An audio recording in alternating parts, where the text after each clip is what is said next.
فضل على سيدنا ومولانا محمد صلى الله عليه وسلم وعلى العالمين جميعا.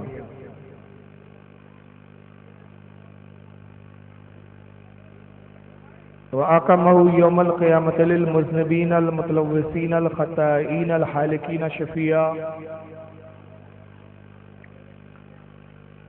وصلى الله تبارك وتعالى عليه وعلى كل من هو محبوب ومرضي لديه. صلاة تبقى وتدوم بدوام الملك الحي القيوم. ونشهد أن لا إله إلا الله وحده لا شريك له.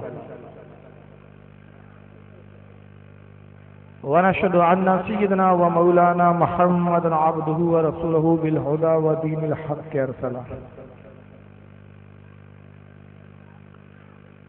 قال الله تبارك وتعالى في القرآن المجيد والفرقان الحميد: من يهد الله فهو المهتدي ومن يضلل فلن تجد له وليا مرشدا. صدق الله العظيم. صدق صادق المصدوق عليه الصلاة والتسليم. إن الله وملائكته يصلون على النبي يا أيها الذين آمنوا صلوا عليه وسلموا تسليما. اللهم صل على سيدنا مولانا محمد عدد ما في علم الله صلاة دائمة بدوام ملك الله صلى الله تعالى عليه وسلم.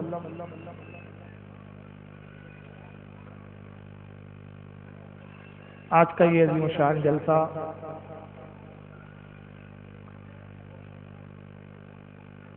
جو سنی بڑی مسجد کے قریب مدن پورہ ممبئی میں منعقد کیا گیا ہے،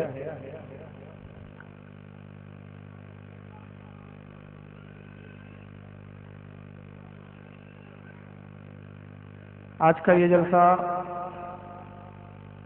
بہت اہمیت کا حامل ہے، اس لیے کہ آج ایک انتہائی اہم موضوع پر ہم گفتگو کرنے جا رہے ہیں۔ وقت کی قلت ہوتی ہے، لہذا تمہید کو میں زیادہ لمبی نہیں کروں گا، کیونکہ ویسی انتظامیہ کی طرف سے پوری کوشش کے باوجود کچھ انتظامات میں جو معاملات چلتے رہے اس کی وجہ سے ویسی جلسہ کچھ تاخیر ہو چکی ہے۔ قرآن عظیم کی میں نے جو آیت کریمہ خطبے میں تلاوت کی ہے وہ پارہ نمبر 15 سورہ کہف آیت 17 ہے۔ پروردگار عالم کلام پاک کے اندر ارشاد فرما رہا ہے: من یہد اللہ فہو المہتدی۔ اللہ فرماتا ہے من یہد اللہ فہو المہتدی، اللہ جسے راہ دے وہی راہ پر ہے، یا دوسرے لفظوں میں اللہ جس کو ہدایت دے وہی ہدایت پر ہے۔ اس آیت سے تو یہ پہلے واضح ہو گیا کہ ہدایت کا دینا اللہ کے ذمہ کرم پر ہے۔ کوئی شخص کسی کو ہدایت نہیں دے سکتا، کوئی شخص یہ دعویٰ نہیں کر سکتا کہ میں نے فلاں شخص کو سمجھایا اس لیے وہ سمجھ گیا، میں نے فلاں شخص پر تبلیغ کی وہ اسلام کی اہمیت کو جان گیا، اسلام کی طرف راغب ہو گیا، لہٰذا یہ میرا کمال ہے، اس میں میری محنت کار فرما ہے، میرا اس پر احسان ہے۔ اس طرح کے جتنے بھی دعوے ہیں وہ سب لغو اور بیہودہ ہے، اس لیے کہ آپ سمجھانے کا ذریعہ ہو سکتے ہیں، آپ کے ذریعے اگر کوئی اسلام کی طرف آتا ہے تو آپ ثواب کے مستحق ہے، آپ کے سمجھانے پر اگر کوئی سنی سے عقیدہ ہوتا ہے، بدعقیدگی سے بد مذہبی سے توبہ کرتا ہے تو آپ ثواب کے مستحق ہے، اور اگر کسی کو آپ سمجھاتے ہیں اور وہ نہیں آتا ہے آپ کی طرف تو اس میں آپ ذمہ دار بھی نہیں ہیں، تب بھی آپ ثواب کے مستحق ہیں۔ اس لیے کہ اللہ فرما رہا ہے کہ ہدایت کا دینا میرے ذمہ ہے، میں جسے چاہتا ہوں ہدایت دیتا ہوں، میں جسے چاہتا ہوں اپنی طرف راہ دیتا ہوں۔ فرمایا من یہد اللہ فہو المہتدی، اور اللہ جس کو ہدایت دے، جس کو راہ دے وہی راہ پر ہے۔ وَمَن يُضْلِلْ فَلَن تَجِدَ لَهُ وَلِيًّا مُرْشِدًا۔ اور آگے ارشاد ہوا کہ اور جسے اللہ گمراہ کر دے، جسے اللہ ہدایت نہ دے، ہدایت سے ہٹا دے، بھٹکا دے، اللہ فرماتا ہے کہ اس کا نہ کوئی حمایتی ہے اور نہ کوئی اس کا راہ دکھانے والا۔ اللہ جس کو ہدایت جس سے روک لے اس کو دنیا کی کوئی طاقت سمجھا نہیں سکتی۔ اور یہاں پر جو لفظ استعمال کیا راہ دکھانے والے کے لیے، جس کا ترجمہ کیا گیا ہے کہ راہ دکھانے والا، وہ فرمایا تجیدہ لہو ولیم مرشدہ، مرشد لفظ یہاں استعمال کیا گیا ہے۔ قرآن میں مرشد لفظ آیا اور اس سے یہ بات واضح کی گئی کہ جو ہدایت پر ہے، ہدایت پر وہ ہے کہ اللہ نے جن کے لیے مرشد بنایا، اور جو مرشد سے ہٹ جاتے ہیں وہ ہدایت سے ہٹ جاتے ہیں۔ اس لیے اہل سنت والجماعت مرشد بنانے کی قائل ہے، اور اس آیت کریمہ سے واضح ہو جاتا ہے کہ ہمارے ہاں جو طریقت میں بیعت کی جاتی ہے وہ در حقیقت حکم خداوندی کے تحت ہے کہ مرشد کے ذریعے سے ہدایت دی جاتی ہے، اور جس کو مرشد نہ ملے، کوئی راہ دکھانے والا نہ ملے، تو گویا اس کو اللہ نے گمراہ کر دیا ہے۔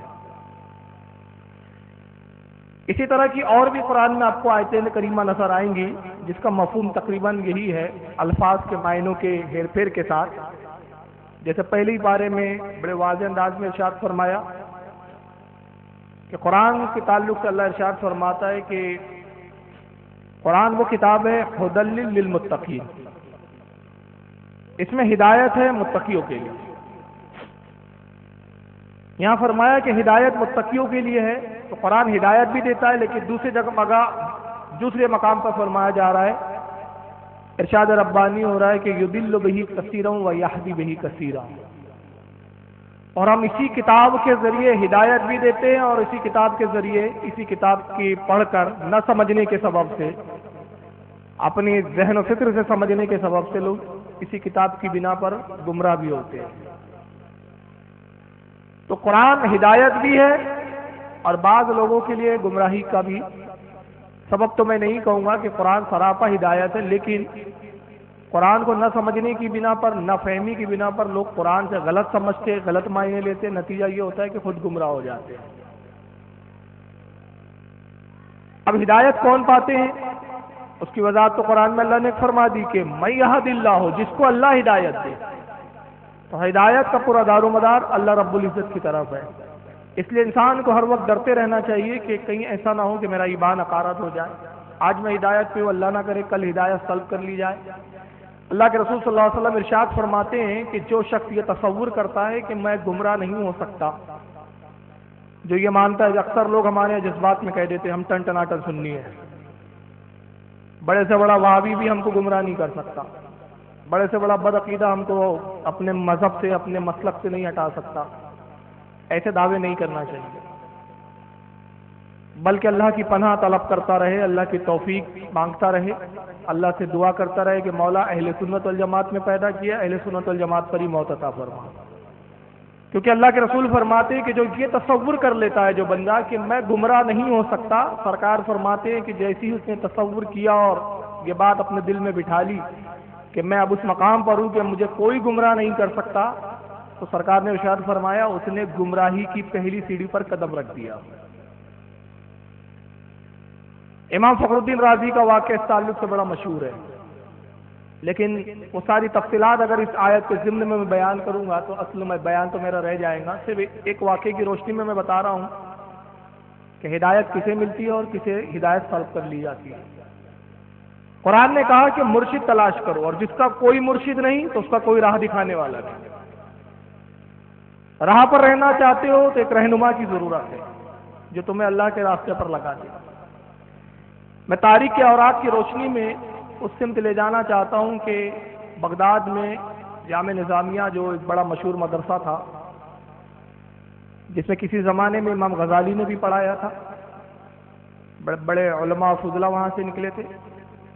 میں اس دور کی بات کر رہا ہوں کہ جب امام غزالی رضی اللہ تعالیٰ عنہ جو بہت بڑے وقت کے امام ہیں، احیاء العلوم، مکاشفۃ القلوب، منہاج العابدین جیسی مشہور مارکۃ الآراء تصانیف حضرت امام غزالی کی مشہور ہے.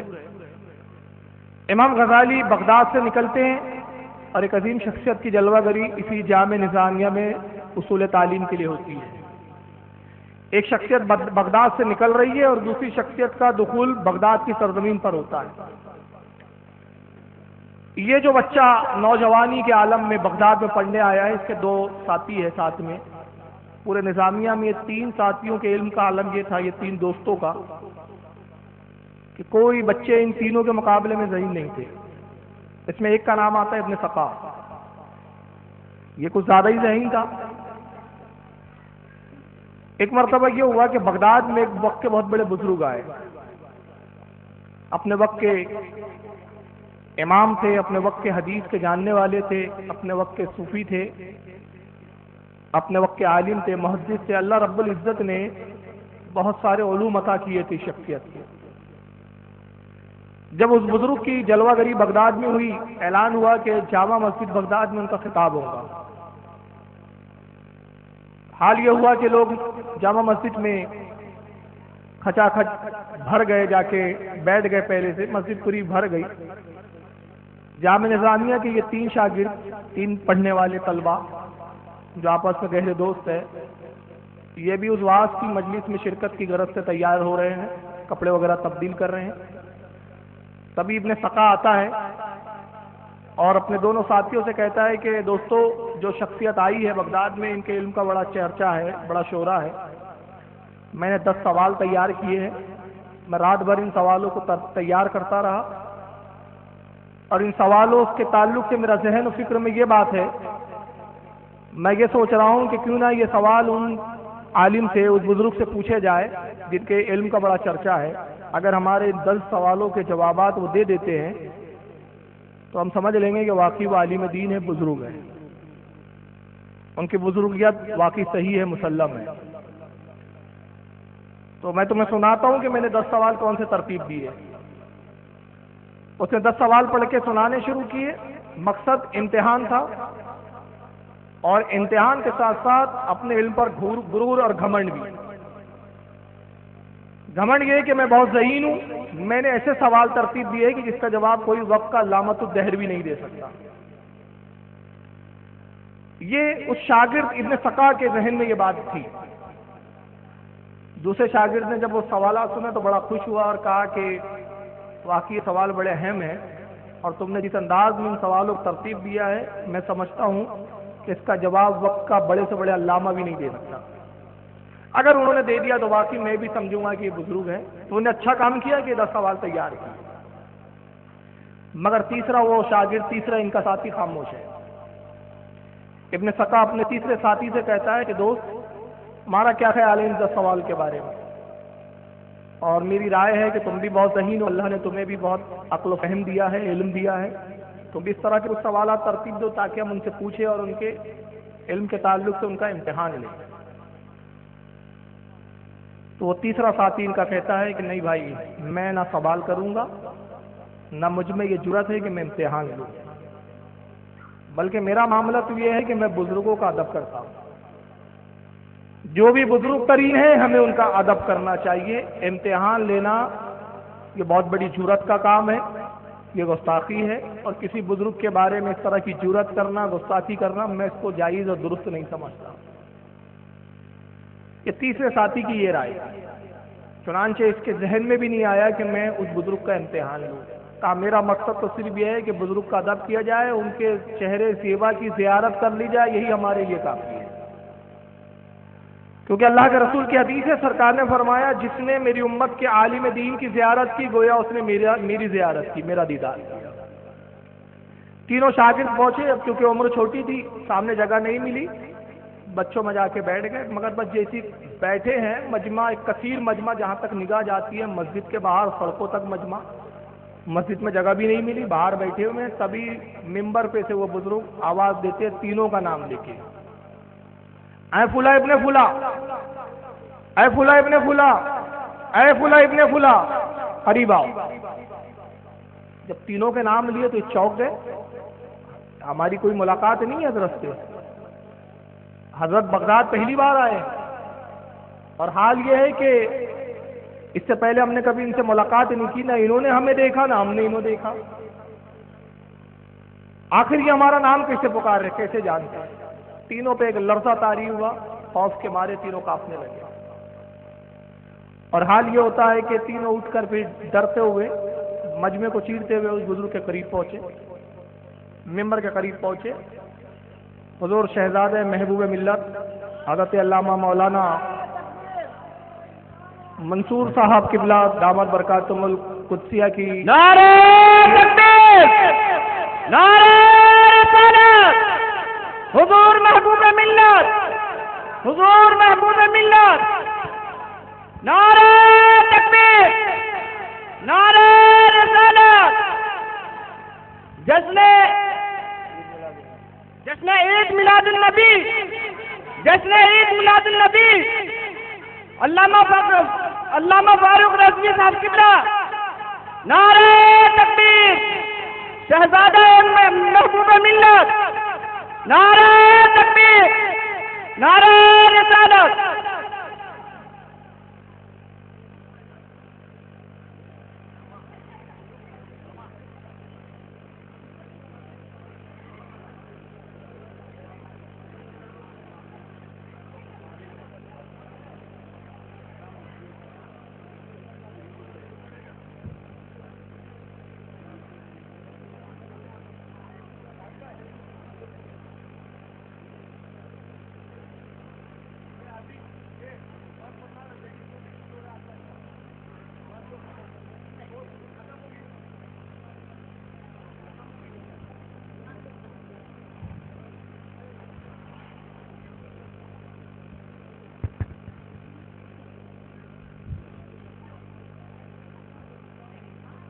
ماشاءاللہ ہمارے جلسے کی اب رونق دوبالا ہو چکی ہے، اس لیے کہ حضور مجاہد دورہ شہزادہ محبوب ملت علیہ رحمت و رضوان حضرت علامہ مولانا محمد منصور علی رضوی حشمتی دامت ظلہم کی تشریف آوری مسند پر ہے، جیسا کہ آپ حضرت کے چہرے زیبا کی زیارت سے فیضیاب ہو رہے ہیں. ساتھ ہی شہزادہ محبوب ملت حضرت علامہ مولانا مقصود علی صاحب قبلہ بھی مسند پر رونق افروز ہے. اللہ تعالیٰ ان بزرگوں کا سایہ ہم پر دراز فرمائے، ان کی عمر میں خیر و برکت عطا فرمائے، ان کے فیوز و برکات سے ہم سب کو فیضیاب فرمائے. درود شریف پڑھیں، اللہم صلی علی سیدنا و مولانا محمد عدد معاذ علم اللہ صلاۃ دائمۃ بدوام الملک اللہ صلی اللہ تعالی علیہ وسلم. تو گفتگو چل رہی تھی کہ تینوں یہ صاحبزادے، تینوں یہ شاگرد پیچھے بیٹھے ہوئے ہیں. اس بزرگ نے تینوں کو آواز دے کر بلایا، اے فلاں ابن فلاں، اے فلاں ابن فلاں، اے فلاں ابن فلاں. تینوں اپنا نام سن کے بڑے چونک گئے. مجمع کو چیرتے ہوئے تینوں جب قریب پہنچتے ہیں، سامنے نے سکا ہے جس نے 10 سوال تیار کیے، پیچھے اس کا وہ ساتھی جس نے اس کی حامیہ ملائی ہے، اور اس کے پیچھے پھر یہ تیسرا شخص، یہ تیسرا طالب علم. جب یہ تینوں پہنچتے ہیں تو بزرگ بے ساختہ فرماتے ہیں، ابن سکا سن، تیرے 10 سوال یہ ہیں، اور اس کے بعد سوال بتانا شروع کیا، اور کیا فرمایا ان کا جواب یہ. سوال پوچھے نہیں، یہ بھی جان لیا کہ سوال لے کر آیا ہے، اور کیا سوال ہے وہ بھی بتا دیا، جواب بھی عطا فرمایا. اور اس کے بعد آپ جلال کی کیفیت میں ممبر پہ کھڑے ہوتے ہیں، اور جلال کے عالم میں بزرگ فرماتے، ابن سقا تو انہیں توہین کی غرض سے سوال تیار کیے تھے، ہمارا امتحان لینا چاہتا تھا.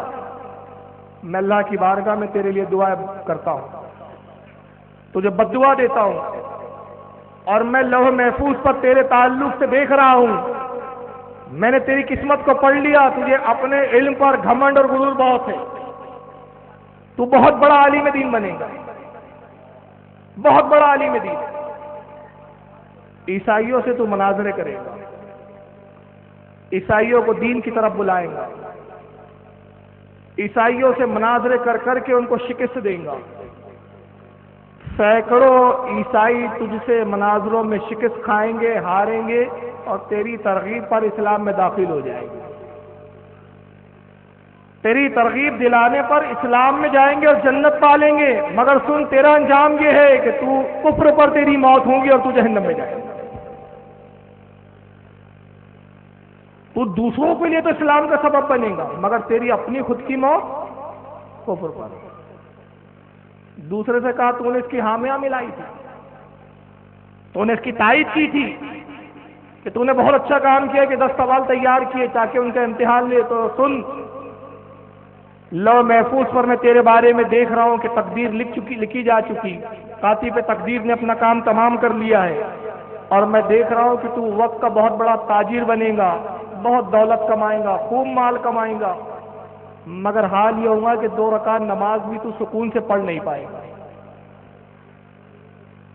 کاروبار کی فکر، نفع نقصان کے حساب و کتاب تجھے اتنا مشغول کر دیں گے، اتنا مشغول کر دیں گے کہ جب بھی تو نماز کے لیے کھڑا ہوگا تو تو پریشان ہو جائے گا کہ میں نے 1 رکعت پڑھی کہ 2 رکعت پڑھی، زندگی بھر تو 2 رکعت بھی ٹھیک سے نہیں پڑھ سکے گا۔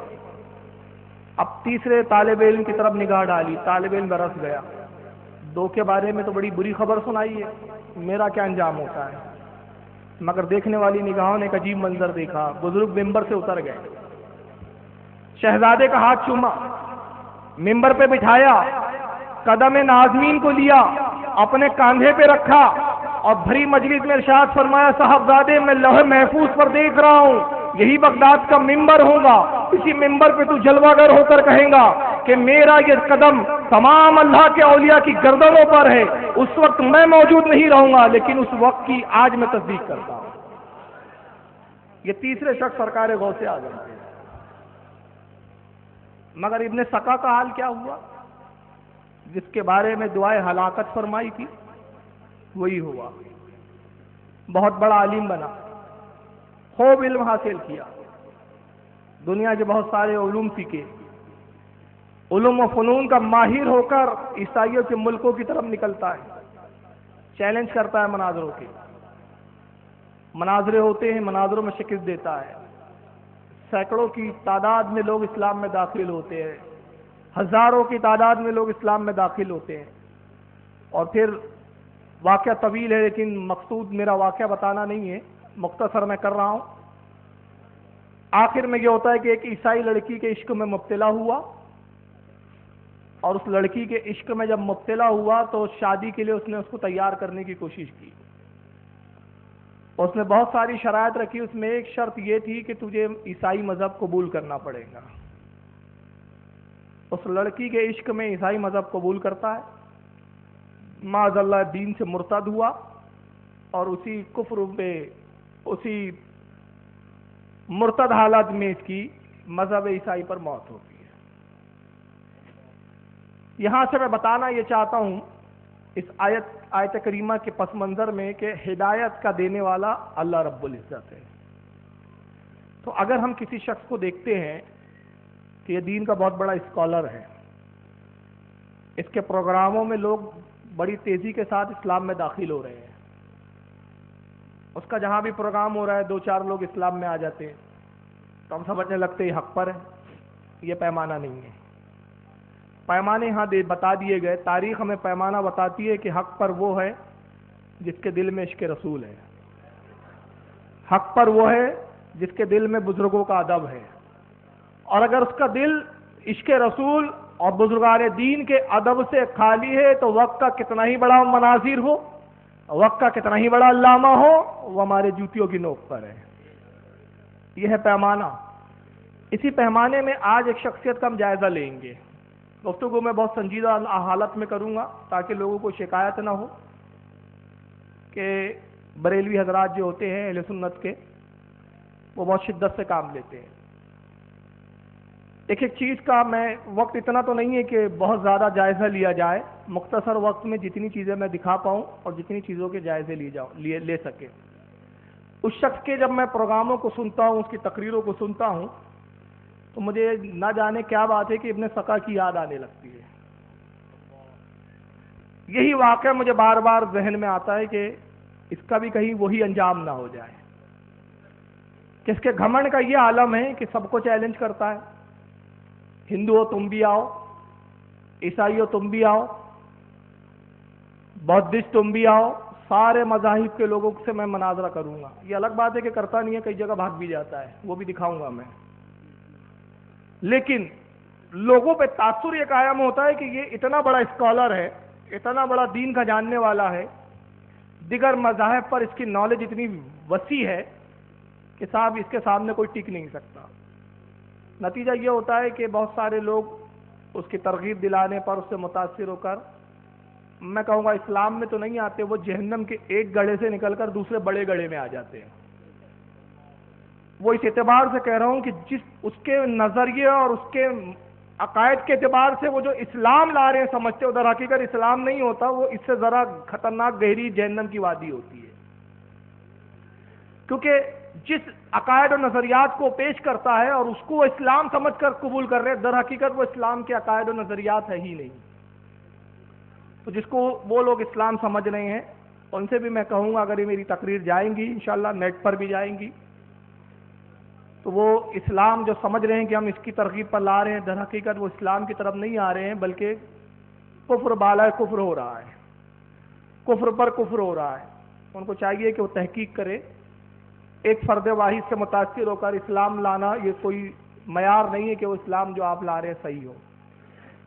اس شخص کے ہم خود آج عقائد و نظریات کا جائزہ لیں گے کہ اس کے خود عقیدے کتنے گندے ہیں، اور اس کی حالت ابن سقا سے بھی بدتر ہے، اسی لیے کہ ابن سقا کا تو حال یہ تھا کہ بزرگ کی بددعا اس کو لے کر ڈوبی. عقیدہ تو اس کا صحیح تھا، اس کا عقیدہ بھی صحیح نہیں ہے. میں جس شخصیت کی بات کر رہا ہوں آپ کے بامبے سے اس کا تعلق ہے، دنیا اس کو ڈاکٹر ذاکر نائک کے نام سے یاد کرتی ہے.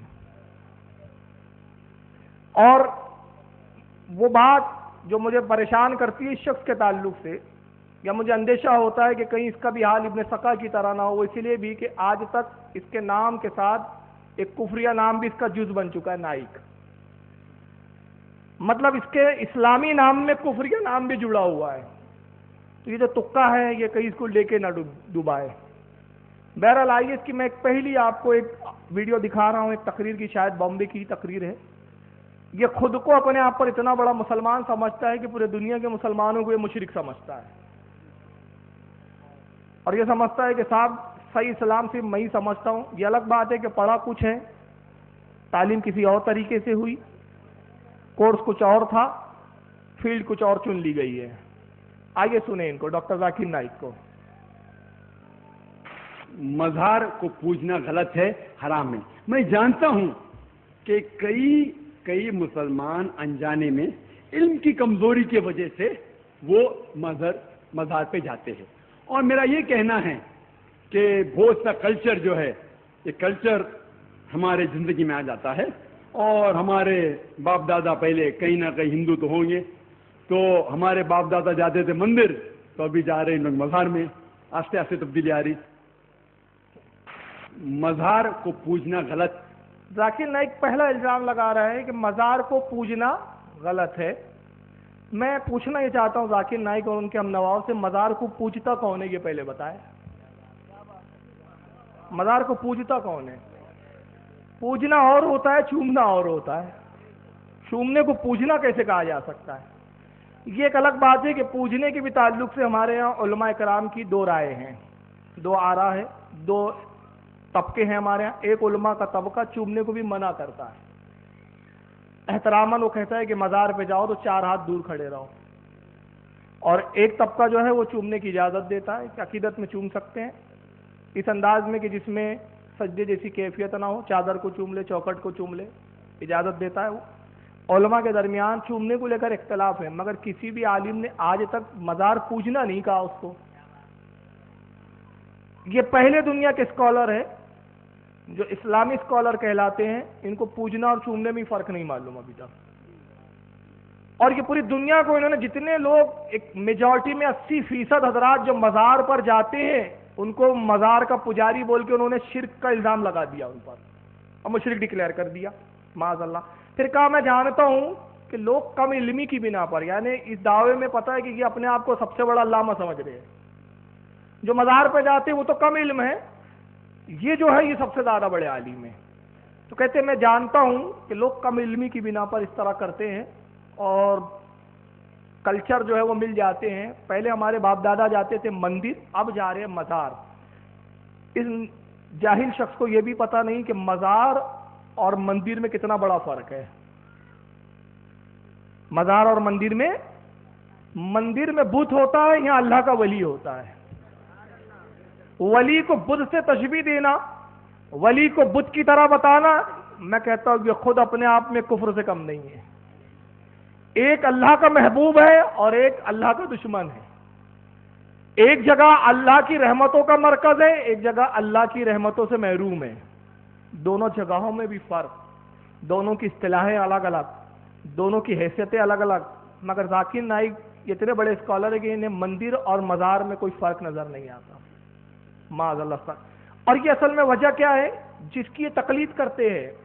تقلید کس کی کرتے ہیں؟ یہ کہتے ہیں بظاہر کہ ہم غیر مقلد ہیں، ہم اہل حدیث ہیں، ہم صرف حدیث کو فالو کرتے ہیں، مگر یہ لفظ بولنے کے لیے ہوتا ہے، در حقیقت یہ عبد الوہاب نجدی کے پیروکار ہیں۔ کیونکہ روئے زمین پر پہلا عبد الوہاب نجدی وہ شخص ہے جس نے کہا کہ رسول اللہ کے روضے کو دیکھنا بت کو دیکھنے کی طرح ہے۔ کتاب التوحید میں ابن عبد الوہاب نجدی نے یہ بات لکھی، تو یہاں سے واضح ہو گیا کہ نظریہ اس نے بھی کہا تھا نبی کا روضہ، نبی کی مزار بت ہے، اور ذاکر نائک بھی کہہ رہا ہے کہ مزار اور بت ایک ہی طرح ہے۔ پہلے باپ دادا جاتے تھے مندر، اب جا رہے ہیں مزار۔ اب انہوں نے شرکت و الزام لگا دیا، مگر آئیے غیبدہ نبی نے 1400 سال پہلے بتا دیا کہ جو لوگوں پہ شرک کا الزام لگائیں گا وہ خود پکا مشرک ہوں گا۔ آئیے حدیث دکھاتا ہوں میں، یہ ہے تفسیر ابن کثیر، انہی کے مسلم عالم کی لکھی ہوئی ہے، ابن کثیر، علامہ ابن کثیر، جن کو یہ بہت زیادہ مانتے ہیں، اہل حدیث ہو چاہے علماء دیوبند ہو۔ ابن کثیر کی جلد نمبر 2 ہے، صفحہ نمبر 245، سورہ اعراف آیت 175 کی تفسیر میں ابن کثیر نے ایک حدیث لکھی، پوری سند انہوں نے بیان کی ابن کثیر نے۔ آیت کریمہ یہ ہے وَاتْلُ عَلَيْهِمْ نَبَأَ الَّذِي آتَيْنَاهُ آیَاتِنَا فَانْسَلَخَ مِنْهَا۔ اس آیت کی تفسیر میں جو سورہ اعراف آیت 175 ہے، اس کی تفسیر میں ابن کثیر کہتے ہیں کہ ان حذیفہ یعنی ابن الیمان، کہتے ہیں حضرت حذیفہ رضی اللہ تعالیٰ عنہ سے روایت ہے جو جنہیں ابن الیمان بھی کہا جاتا ہے۔ حضرت حذیفہ کے بارے میں ایک تعارف دینا چاہتا ہوں کہ یہ رسول اللہ کے ایک بڑے جلیل و قدر صحابی ہے۔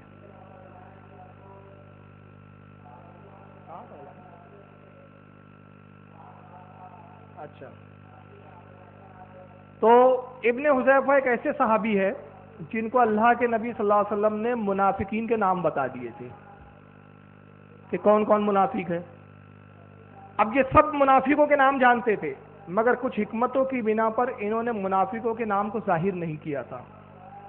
حضرت عمر رضی اللہ تعالیٰ عنہ کے دور خلافت میں جب کسی شخص کا انتقال ہوتا ہے، روایتوں میں آتا ہے کہ جنازہ لایا جاتا تھا، اور دستور یہ تھا کہ حضرت فاروق اعظم امر المومن جو ہے وقت کا وہی نماز جنازہ پڑھائے گا۔ جنازہ لایا جاتا ہے تو فاروق اعظم اپنے حجرے سے نکلتے اور فرماتے اس جنازے میں حذیفہ ہے؟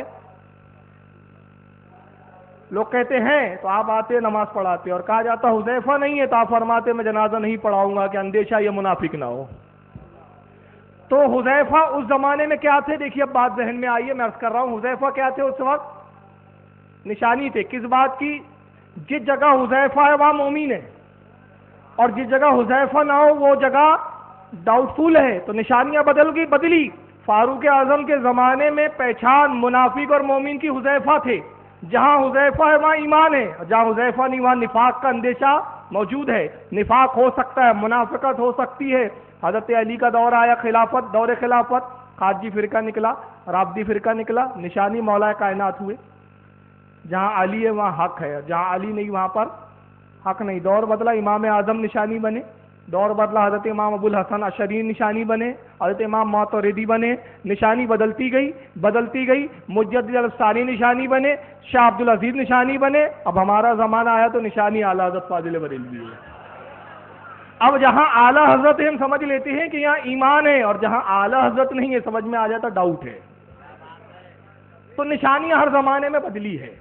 تو جو لوگ نشانیوں کو پسند نہیں کرتے تو ان کو چاہیے کہ پہلے حذیفہ والی حدیث کا کیا کریں گے. پھر وہ فاروق اعظم جیسا جلیل قدر صحابی حذیفہ کو ایمان کی نشانی سمجھ رہا ہے کہ حذیفہ ہے, ہاں حذیفہ ہے تو نماز پڑھائی جا رہی ہے, حذیفہ نہیں ہے تو نماز نہیں پڑھائی جا رہی. وہ صحابی رسول روایت کر رہے ہیں. چنانچہ ابن کثیر کہتے ہیں ان حذیفہ یعنی ابن الیمان رضی اللہ عنہ حدثہ قال, وہ حدیث بیان کرتے ہوئے کہتے ہیں قال رسول اللہ صلی اللہ علیہ وسلم, کہ اللہ کے رسول صلی اللہ علیہ وسلم نے ارشاد فرمایا ان مما تخواف علیکم رجل قرأ القرآن. وہ کہتے ہیں کہ اللہ کے رسول نے ارشاد فرمایا مجھے اپنی امت میں اس شخص کا خوف ہے, اس شخص کے بارے میں خوف کرتا ہوں کہ جو قرآن کی تلاوت خوب کرے گا. اللہ کے رسول فرما رہے ہیں کہ مجھے اپنی امت میں اس شخص کا خوف ہے, میں اپنی امت پر اس شخص کا خوف رکھتا ہوں کہ جو قرآن کی تلاوت خوب کرے گا حتی اذا رویت بہجت علیہ, اور قرآن کی تلاوت کی رونق, قرآن کی برکتیں اس کے چہرے سے ظاہر ہونے لگیں گی. چہرے سے ظاہر ہوگا کہ بہت بڑا قاری قرآن ہے, قرآن کا بہت بڑا جاننے والا ہے, قرآن کا بہت بڑا عالم ہے. دیکھیں حدیث کے جملوں پہ غور کریں, قرآن خوب پڑھے گا تو آپ دیکھیں اس حدیث کے جو ہے پس منظر میں سامنے والا بھی ورسز نمبر, پارا نمبر یہ, قرآن نمبر یہ, پارا نمبر یہ, قرآن نمبر یہ, پارا نمبر یہ, قرآن نمبر یہ. اللہ تعالیٰ فرماتے, اللہ تعالیٰ فرماتے, اللہ تعالیٰ فرماتے, اس کے سوا وہ بات نہیں کرتا. اور اللہ کے رسول 14 سال پہلے ایسے ایک شخص کے بارے میں, ایسے لوگوں کے بارے میں بتا رہے ہیں حتی اذا رویت بہجت علیہ, قرآن کی رونق اس کے چہرے سے ظاہر ہوں گی. وقانا رداءہ الاسلام, اور وہ پھر اسلام کی چادر کو بھی اوڑھ لیں گا, اسلام کی بھی چادر پہن لیں گا. اطارہ الی ما شاء اللہ انسلخ منہ, مگر اللہ کی مرضی کچھ اور ہے اس شخص کے بارے میں. تو سرکار کہتے ہیں کہ اللہ جب چاہیں گا, جہاں چاہیں گا اس کو پھیر دے گا. قرآن وہ شخص خوب پڑھے گا, اسلام کی چادر وہ شخص اوڑھے گا, اسلام کا لبادہ اوڑھ لیں گا, مگر اللہ رب العزت کا ارادہ غالب آئے گا, اور غالب بھی آئے گا کہ اللہ جہاں چاہیں گا اس کو پھیر دیں گا. وَنَوَاظَهُ وَرَعَا ظَهْرِي, اور پھر وہ اچانک اسلام کی چادر کو اپنے پچھے پشت ڈال دیں گا, پیٹھ کے پیچھے پھینک دیں گا. پھر آگے سرکار فرماتے وَسَعَى عَلَى جَارِهِ بِالسَّيْفِ, اور پھر وہ اچانک تلوار نکالیں گا, وہ شخص اپنے پڑوسی پر تلوار نکال لے گا, اور اپنے پڑوسی کو کہیں گا وَرَمَاهُ بِالشِّرْكِ, اور اپنے پڑوسی پر شرک کی تہمت باندھے گا. دیکھ رہے ہیں آپ وہی سب منظر.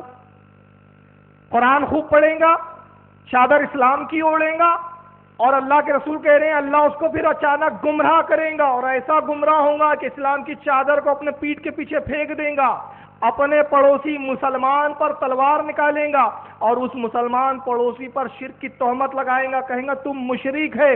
قال قلت یا نبی اللہ ایہما اولا بالشرک, حضرت حذیفہ کہتے ہیں کہ میں نے نبی کریم صلی اللہ علیہ وسلم سے عرض کیا اے اللہ کے نبی شرک کا حقدار کون ہوں گا, شرک کے قریب کون ہوں گا, یا وہ شرک کے قریب کون ہوں گا, المرمی و الرمی, جو شرک مشرک کہہ رہا ہے وہ, یا جس کو مشرک کی تہمت لگائی جا رہی ہے وہ. سمجھ میں آ رہی ہے بات؟ جو مشرک کہہ رہا ہے وہ مشرک ہوں گا, یا جس کو کہا جا رہا ہے وہ. یعنی حدیث کو آسان سمجھ لیں, جس شخص کی ہم بات کر رہے ہیں وہ کہہ رہا ہے کہ لوگ جاتے ہیں مزار, پہلے جاتے تھے باپ دادا مندر, یعنی اس نے شرک کی تہمت لگائی. تب پوچھا جا رہا ہے یا رسول اللہ ڈاکٹر ذاکر نائک مشرک ہوں گا یا سنی مشرک ہوں گے؟ کتنا واضح کر دیا. تو نبی نے کیا کہا, کالا بلر رمی, ارے جو دوسروں کو مشرک کہیں گا وہ خود سب سے بڑا مشرک ہوں گا. اب وہ خود مشرک ہے, اب میں نہیں کہوں گا, میں بھی آگے پروف کروں گا کہ وہ کتنا بڑا مشرک ہے. اور مزار پر جانا اس کو سب سے بڑا شرک لگ رہا ہے, اور اس نے اپنی کتابیں اور اپنے بیان کا جائزہ ہی نہیں لیا کہ اس کے بیانات میں, اس کی کتابوں میں کتنا شرک بھرا پڑا ہے. اور آج کی جماعت جو ہے پورا دعویٰ کرتی ہے کہ توحید کی ٹھیکیداری ہمارے پاس ہے, ہمارے علاوہ پوری دنیا میں سب شرک شرک شرک شرک. اچھا حدیث کیا ہے سن لیجئے. آگے ابن کثیر نے کہا اسناد و جید, اس کی سند جید ہے, سند بھی اس کی ضعیف نہیں ہے. اور اس حدیث کو ابن کثیر کے علاوہ کن کن لوگوں نے لکھا وہ بھی سن لیں آپ, میں اور کچھ تخارج پڑھ دوں. امام طبرانی نے معجم الکبیر جلد نمبر 20 صفحہ 88 حدیث نمبر 159 پہ لکھا, 170 پہ. امام ابن حبان نے اپنی صحیح کے اندر جلد 1 صفحہ 248 حدیث 81 پر لکھا. مسند البزار کے اندر جلد 1 صفحہ 99 حدیث نمبر 175. مشکل الاثار میں علامہ امام طحاوی نے جلد 1 صفحہ 324 حدیث نمبر 865، مسند الشامین جلد 2 صفحہ 254 حدیث نمبر 1291۔ آپ نے ابھی سن لیا کہ اللہ کے رسول کے فرمان کے مطابق جو دوسروں کو مشرک کہیں گا وہ خود شرک کا حقدار ہوں گا۔ آئیے ذرا ذاکر نائک کے کچھ شرک ملاحظہ کریں، یہ سنیں اب آپ۔ کیا آپ اللہ کو دیکھ سکتے؟